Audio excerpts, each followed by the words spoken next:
Mom screamed, "Get out and never come back," so I did. Weeks later, Dad asked why I stopped paying the mortgage. My reply shut them down completely. Here I was, sprawled on my couch in my new apartment, 6 months after I walked out, my phone buzzing like some angry swarm of bees trying to guilt me back into hell. Mom's number flashed, then Dad's, then, oh, look, Tyler too, like a bad sitcom rerun I couldn't escape. It was almost funny, almost, their names lighting up the screen over and over, a desperate little dance of panic, and I just sat there, arms crossed, watching it vibrate across the coffee table like it might explode if I ignored it long enough. 6 months ago, I thought I'd left for good. No big scene. No yelling. Just me grabbing a duffel bag, few clothes, my laptop, and slipping out the door of my parents' house. Calm as you please. Done. Completely done. I didn't slam anything. Didn't curse them out. Just walked away, figuring that was the end of it. But here they were, blowing up my phone like I owed them my soul all over again. I leaned back, let out a slow breath, felt that dark satisfying twist in my chest because this chaos, was proof I'd finally shaken them. They didn't get to me anymore, not like they used to. And yet the buzzing kept going. Relentless, a reminder of everything I'd escaped. If you're reading this, you're probably wondering how I got here. How a 29-year-old finance nerd like me ended up with a family that treated me like an ATM with feelings. And trust me, it's a story worth sticking around for. Picture this. Me, Jordan Evans, the good kid who never screwed up, pitted against a brother who could do no wrong and parents who'd guilt you into bankruptcy without blinking. Yeah, that's the mess I climbed out of. So I sat there, phone thrashing like a wild animal and grinned. Because for once, I wasn't the one scrambling to fix it. Want to know how it all fell apart? Keep reading because this is just the start, and I promise, it gets wilder. Okay, let's rewind, because if you're going to get this, you need the full messed up picture of how I grew up.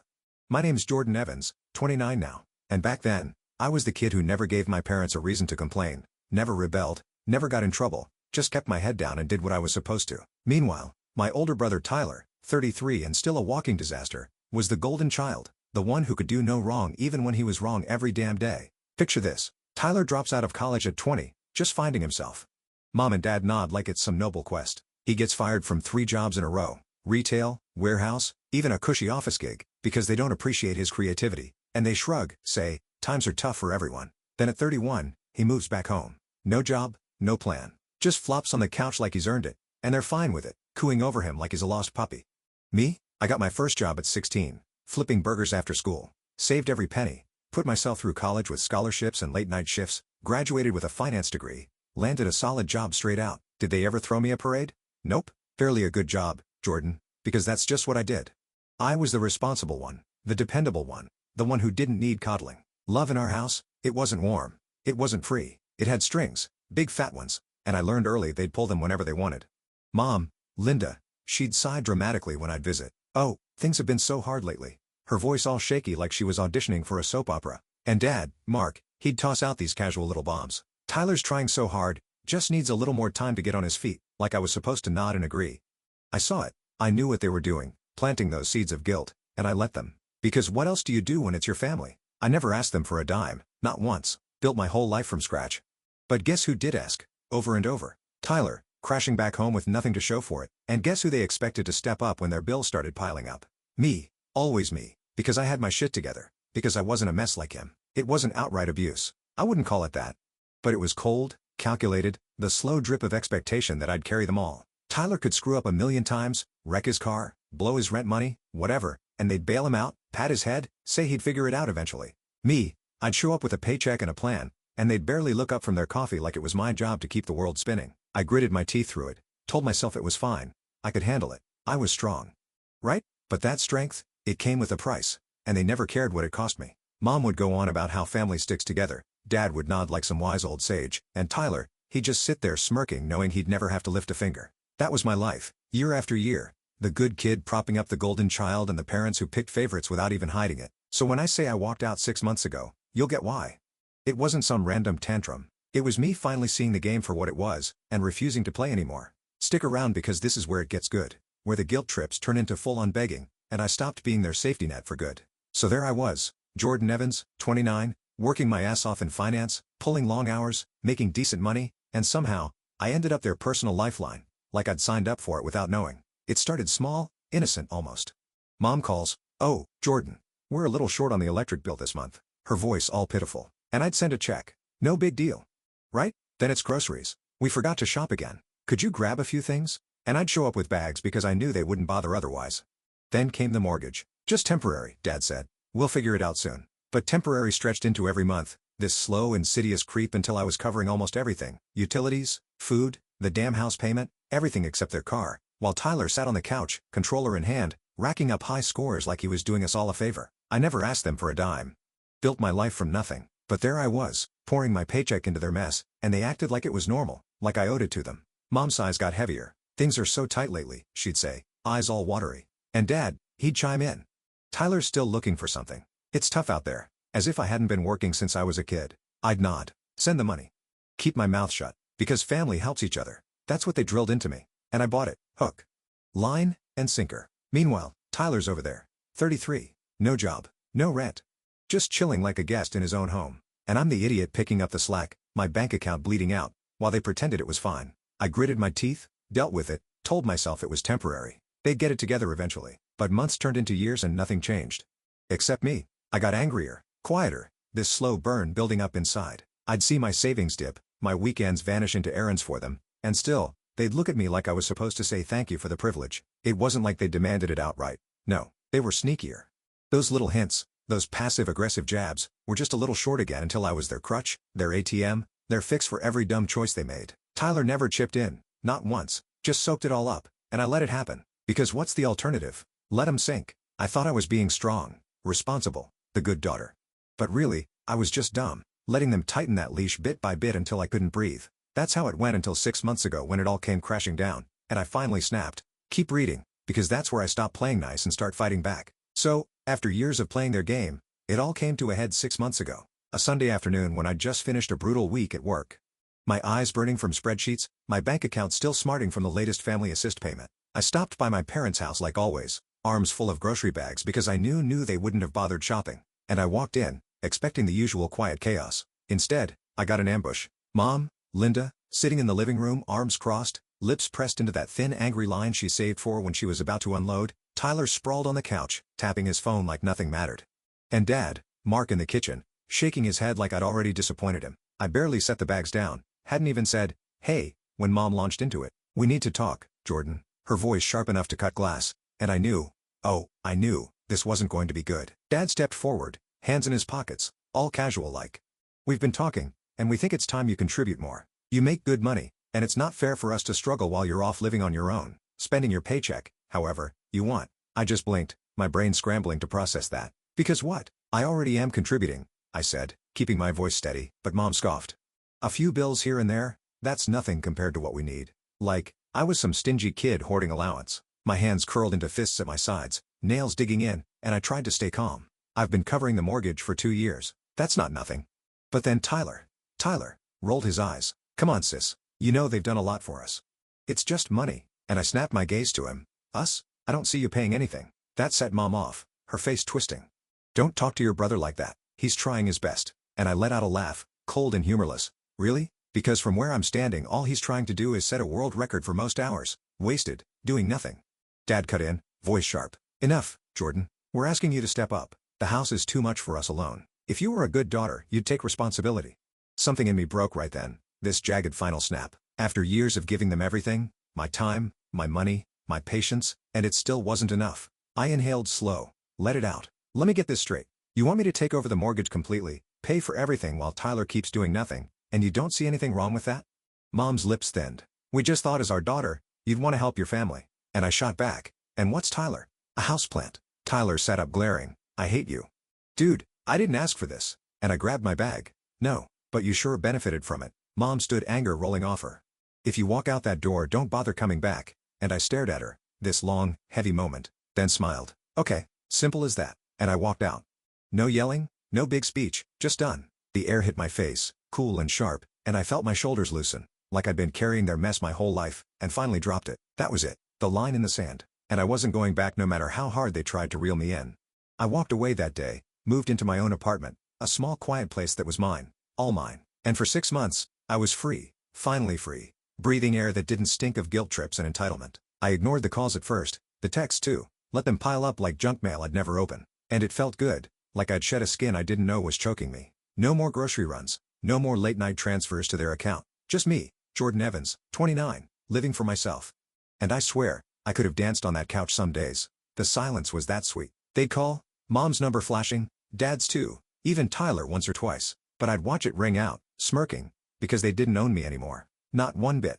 Then today, it shifted. Dad texted, "Why haven't you paid the mortgage this month?" And I stared at it. This blunt little demand, like I was still their errand girl. I let out a slow exhale, felt something dark and satisfied curl in my chest because here it was, proof they'd never planned to stand on their own. I typed back, "Oh, I thought I wasn't welcome," hit send, and leaned back, grinning, because that's when my phone exploded. Texts, calls, notifications flooding in like a dam broke. Mom, Dad, Tyler, all at once, this frantic chorus of desperation. I didn't touch it, not right away, just watched it buzz across the table, vibrating like some trapped animal, and I laughed, quiet and sharp, because 6 months of silence, and now this? They had me footing their bills for years, and the second I stopped it was chaos. Beautiful, messy chaos. I sat there, arms crossed, letting it sink in. The freedom, the power, because for once I wasn't scrambling to fix their mess, wasn't caving to those tired old pleas. Mom probably typed something furious, Dad something reasonable, Tyler something useless. But I didn't care. Not yet. I was done being their safety net, done letting them leech off me while I worked my ass off. The phone kept going, relentless, and I felt lighter with every ignored ring, like I'd finally cut the last thread tying me to their sinking ship. This wasn't over, not by a long shot, but right then, it felt like a win. A big, bitter, glorious win. Curiosity got me eventually, so I picked up the phone after letting it thrash for a while. Scrolled through the mess. Mom's first text, "What's wrong with you? How could you do this to us?" The bank called. "We're late." Then Dad's, "Jordan, this is serious. We could lose the house. Call me now." And Tyler's gem, "Dude, you know they don't have the money. Are you really letting them lose it to prove a point?" There it was, the guilt trip, right on schedule, like they'd rehearsed it. And I could have replied, could have fired back, but I didn't, not yet. I leaned back, let them stew, let the panic settle in because maybe, just maybe, they'd realize I wasn't their fix anymore. 20 minutes later, Dad called. Then Mom straight to voicemail both times, and Tyler texted again, "Answer your phone. This isn't funny." But funny is exactly what I found it, because I'd been pouring money into that house for years. No complaints, and the second I stopped it twice, it all fell apart. So what the hell had they been doing with it? I decided to dig, not argue. Called the bank, put on my best concerned daughter voice. "Hi, I used to handle my parents' mortgage payments, recently stopped, just checking the status." And after a few questions, a hold that felt like forever, the rep came back. "Ma'am, the account's been delinquent for nearly 8 months. 8 months. I ran a hand through my hair, suppressing a whistle. 8 months while I was still sending money, and they weren't paying? So even when I was contributing, it wasn't going through?" I asked, and she paused. "It appears so." "Yes," and I hung up, grinning, because, oh, they were screwed, and I had them dead to rights. All that cash I'd sent, thousands, and they'd pocketed it. Let the mortgage slide, figured I'd keep bailing them out forever. What a plan. I called Tyler first because he was there. He had to know something. The phone barely rang before he picked up. "Jordan, finally, you need to fix this." And I cut in. "Hey, quick question. Where'd all the money I sent go?" "Bank says they haven't gotten a full payment in 8 months. Silence. Long and heavy. Then he spluttered, "I don't know what you're talking about." And I snorted. "Oh come on man. You live there. You didn't notice Mom and Dad suddenly flush while I was bleeding dry?" He paused again, then huffed. "You don't get it. They're our parents. They needed help." And I laughed sharp. "Oh, I get it loud and clear. I got it every month for years. You all lied, pocketed my money, and now you're freaking out because the well's dry." He growled. "You're being cruel," and I hit back. "No, I'm letting you face the consequences of your own stupidity. Big difference." Before he could reply, Mom called. Screeching of the second, I answered crumb. "How dare you, Jordan? You know we need help. The bank's threatening us." I kept my voice calm. "Oh, like how you needed help while I paid and you didn't bother with the mortgage for 8 months? She sucked in a breath. "Don't talk about that. Tyler's struggling." "You have no idea." And I laughed again. "Struggling? He's been struggling for a decade, Mom. You know who else struggled? Me. Keeping a roof over your heads while you lied to my face." Dad grabbed the phone. Lower. Measured. "Jordan, we just need help this month. We're behind. Foreclosure's coming if you don't step in." And I felt that sharp twist, not guilt, anger. "Sell the house then," I said, and Mom exploded in the background. "We can't sell. This is our family home." I shrugged even though they couldn't see. "Sounds like a personal problem." Dad inhaled. "Be reasonable. We just need a little support." And I repeated flat. "Figure it out like how you figured out how to screw me over for almost a year." And he snapped. "Enough. You're our daughter. You will help." I smiled. Slow and bitter. "Looks like you'll have to sort this one without me," and hung up, phone buzzing again instantly. Texts, calls, all furious, all desperate, but I didn't care. They'd played me, and now they were caught, and I was just getting started. The phone kept buzzing after I hung up on Dad, Mom's text piling in. "We need to talk right now." Then Dad's, "I can't believe you're doing this after everything we've done for you." And I scoffed. shaking my head because everything they've done was just a fancy way of saying they'd leaned on me until I broke. I fired back, typing slow and deliberate. Funny, I was thinking the same thing. You keep asking what kind of daughter I am, but I'm the only one paying attention. I'm not the one who stopped paying the mortgage, not the one who ignored it for months. Maybe it's time you deal with your own mess and hit send. My thumb hovering for a second, savoring it. This wasn't about the house anymore. It was about me taking back what they'd stolen. Years of my life, my peace. And I wasn't letting them guilt me into it again. Dad called almost instantly, and I picked up on the third ring. Voice steady. Jordan, this isn't you. We raised you better, he said. Like that line still worked, and I couldn't hold it in. Really, because all I remember is you being there when it was convenient. Me saving your asses every month while you barely noticed when I needed you. Too busy with your mess or Tyler's latest flop, and now I'm ungrateful? He paused, scrambling, and I could hear it, the crack in his voice when he finally said, "We're sorry, Jordan. We messed up. But please, we need your help. We won't make it without you." I tapped the armrest, letting that sit, then exhaled. "No, Dad, you need to stand on your own. You've lived off me too long. It's not my job to fix your mistakes anymore." And he begged, "Please, we'll pay you back, I swear." Like I hadn't heard that 100 times. I laughed, short and bitter. "Funny, I've been waiting for that payback for years. Where is it, Dad? Where's the thanks for all I've done?" He went quiet, then mumbled, "Jordan, I'm sorry.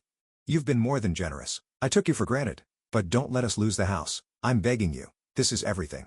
And it hit me. Same old plea, same old trap, but this time, it didn't stick. "No," I said, flat and final. "You'll figure this out without me. I'm done." And hung up before he could try again. The silence thick and heavy. But good, so good. I'd cut that cord finally, and it wasn't a win over them. It was freedom, pure and sharp, like I'd clawed my way out of quicksand. Then Mom texted, "You don't understand. You'll regret this. You'll see how far this goes. We need you. Don't ruin everything." And I almost snorted. She still thought I was a tool to wield, not a person who'd had enough. I fired back. "You've had time. I'm done bailing you out. Deal with the mess you made. I'm not your fall guy anymore." And Tyler called right after. Voicemail popping up when I let it ring out. I played it, speaker on. His voice low and dramatic. "Sis, you messed up big. Mom's crying. Dad's freaking out. You need to fix this." And I rolled my eyes. "Fix this?" Like I'd torched their house instead of just stepping away. He kept going. "You're selfish. You think you're proving something, but you're destroying us. I swear if you don't pay." And I deleted it mid-sentence. Done with his empty tough guy act. Because what was he gonna do? Saul Carter? Mom called again, and against my better judgment, I answered her voice shrill. "I hope you're happy, Jordan." The bank called. "We've got days before they take it." "How could you?" I held back a yawn. "You mean the home I had no right to be in anymore, that one?" She snapped. "Don't mock me, young lady." And I grinned. "Oh, I dare, Mom. Let's recap. You said leave and don't come back, so I did. And now you're mad I followed orders?" She growled. "That's not the point. This house is everything." And I cut in. "And yet, it's falling apart the second I stop paying." "Wild." She went quiet, then venomous. "We did everything for you, and you walk away when we need you most." And I exhaled slow. "No. I walked away when I realized I was only good as long as I paid your bills." And hung up. Done. Truly done. Their text still coming. Furious. Pleading. But I was free, and they couldn't touch me anymore. I turned my phone off after that, stretched out on my couch, flipped through some TV channels, and let the silence wash over me. This rare, perfect, quiet where I wasn't drowning in their endless demands. It felt good. Really good. Like I'd finally pried their hands off my throat and I could breathe, think, live for me, Jordan Evans, not their puppet anymore. The weight was gone. Lifted, but something nagged at me. This wasn't over. Not even close, because they'd keep clawing, keep begging, and I'd have to hold this line. But right then, I didn't care. I'd done it. Cut the cord, forced them to face the mess they'd made. And it felt like a victory. Bitter and sweet all at once. So here I am, spilling this out. Wondering what you think, because I need to know. Did I go too far, pushing them to sink or swim when I could have tried something else? Maybe negotiated, found a middle ground? Or did I finally do the right thing, cutting them off, making them deal with the consequences of their lies and laziness? Tyler included? I've spent years propping them up, bleeding money and sanity, and now I'm free. But part of me wonders if I'll look back and regret it. If they lose that house, and I feel the guilt creep in. I don't think so. Not yet, but I want your take. Tell me, honestly, was I too harsh, or was this the only way to break free? Let me know. Because this story's mine, but your thoughts might help me see it clearer.